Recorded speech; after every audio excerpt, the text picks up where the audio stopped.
Narain verdict and protests led by JP. What led to Indira Gandhi imposing emergency today marks 50 years of emergency, what many call India's darkest chapter in history. On June 25, 1975, then-President Fakhruddin Ali Ahmed declared a state of emergency on the advice of then-Prime Minister Indira Gandhi, invoking Article 352 of the Indian Constitution by citing internal disturbance as its justification. Officially framed as a response to threats to national stability and governance, emergency granted sweeping executive powers, civil liberties were suspended, elections postponed, and the government empowered to rule by decree. However, historians widely posit that the true motive lay in preserving Indira Gandhi's political power following a major legal setback. Her 1971 Lok Sabha election from Raebareli was declared invalid on grounds of electoral malpractice by the Allahabad High Court. Facing imprisonment and a 6-year bar from office, Gandhi sought constitutional cover through emergency powers to override judicial decisions and stabilize her hold on power. Narain the Narain verdict, delivered by the Allahabad High Court on June 12, 1975, was a landmark moment in Indian political history that triggered the declaration of the emergency. The case had its roots in the 1971 Lok Sabha elections, where Narain, a socialist leader, contested against then-Prime Minister Indira Gandhi from the Raebareli constituency. After losing the election, Narain filed a petition alleging electoral malpractices, including misuse of government machinery and violation of election laws. After nearly 4 years of legal proceedings, Justice Jagmohan Lal Sinha found Indira Gandhi guilty of corrupt electoral practices under the Representation of the People Act, 1951. He invalidated her election and barred her from holding any elected office for 6 years.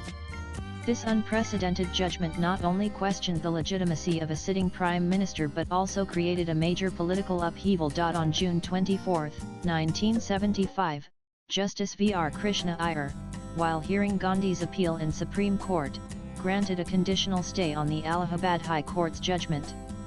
This interim order allowed Indira Gandhi to continue as Prime Minister, but with restrictions: she could not vote in Parliament or draw a salary as an MP until the appeal was fully heard. Facing mounting opposition and fearing political collapse, Indira Gandhi declared a nationwide emergency on June 25, 1975, suspending civil liberties and postponing elections. The Narain verdict is widely regarded as a critical turning point that exposed weaknesses in India's democratic system and led to one of its darkest political chapters, shaking public faith in institutions and triggering widespread resistance against authoritarianism. Narain coupled with the verdict was a surge of nationwide unrest. Political leaders and activists from various opposition parties, led by socialist leader Jayaprakash Narayan JP, intensified their campaign to unseat Her.JP, who had already launched the Total Revolution movement, called for nationwide civil disobedience. Mass rallies, student protests, and worker strikes broke out in cities like Delhi, Patna, and Ahmedabad. People took to the streets chanting slogans like Indira Hatao, Desh Bachao, remove Indira, save the nation.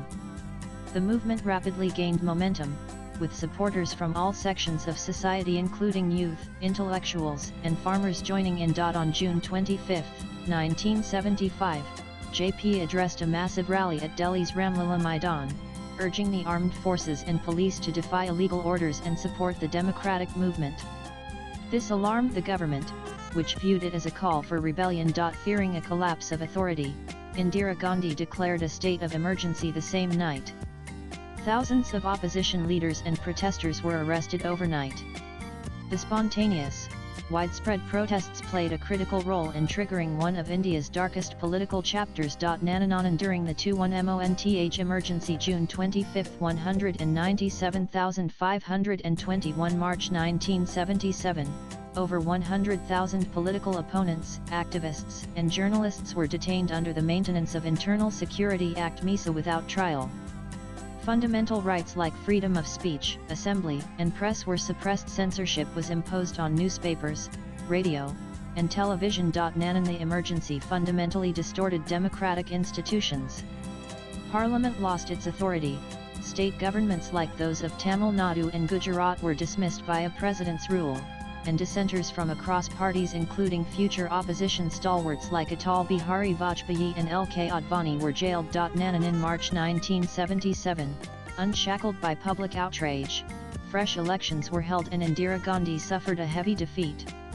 Though India didn't formally revise the constitution to eliminate emergency provisions, subsequent reforms replaced the vague term internal disturbance with armed rebellion to prevent misuse. Narain on its 50th anniversary, Prime Minister Narendra Modi condemned the emergency as one of the darkest chapters in India's democratic history, arguing that democracy had been placed under arrest, the constitution set aside, and press freedom extinguished. Swipe left for next video. He took to social media to stand with those who resisted the emergency and marked June 25 as Samvidhan Hatya Divas Constitution Murder Day, underscoring the imperative to protect civil liberties. Union Home Minister Amit Shah referred to emergency as a case of murdering democracy. He reminded the public that the nation never bows down to dictatorship, and solidified June 25 status as a day of constitutional reflection. Latest blogs.